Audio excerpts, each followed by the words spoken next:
তো চলো আজকে কিন্তু বানাবো এগ রোল। তো এগ রোল কীভাবে বানাচ্ছি সেটাই একটু তোমাদের সঙ্গে শেয়ার করছি। দেখো, প্রথমেই নুন আর তেল দিয়ে কিন্তু ময়দাটাকে ভালোভাবে মাখিয়ে নিয়েছিলাম। তারপরে ওর মধ্যে গরম জল দিয়ে, যেরকম নর্মালি আমরা রুটি বা পরোটা করি ওই রকমভাবে কিন্তু আটাটাকেও মাখিয়ে নিয়েছি।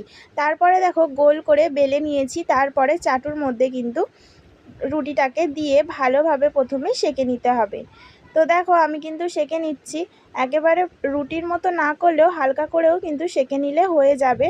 তো দেখো শাঁকা হয়ে গেছে। এরপর একটা ডিমকে ফাটিয়ে নিয়ে ওর মধ্যে দিয়ে দিচ্ছি কিছুটা পরিমাণে নুন দিয়ে ডিমটাকে কিন্তু ভালোভাবে ফাটিয়ে নিলাম। তারপরে দিয়েছি চাটুর মধ্যে তেলটা গরম হয়ে গেলেই ওর মধ্যে ফাটিয়ে রাখা ডিমটা কিন্তু দিয়ে দিলাম। তারপরেই কিন্তু সঙ্গে সঙ্গে রুটিটা যেটা আমি ভেজে রেখেছিলাম, তো ওই রুটিটাকেই কিন্তু ডিমের মধ্যে দিয়ে হাত দিয়ে ভালোভাবে চেপে দিলাম, যাতে করে রুটি থেকে না ডিমটা খুলে আসে। তো দেখো এপিট ওপিট করে কিন্তু ভালোভাবে ভেজে নিচ্ছি। ঠিক এরকম লাল লাল হয়ে এলেই নামিয়ে নিলাম।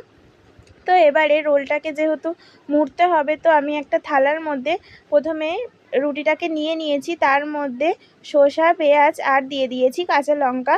তার মধ্যে দিয়ে দিচ্ছি টমেটো কেচাপ।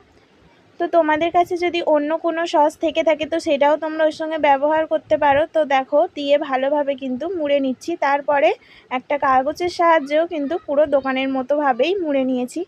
তো দেখো মোড়া কমপ্লিট হয়ে গেলেই কিন্তু আমাদের রোল তৈরি হয়ে যাবে।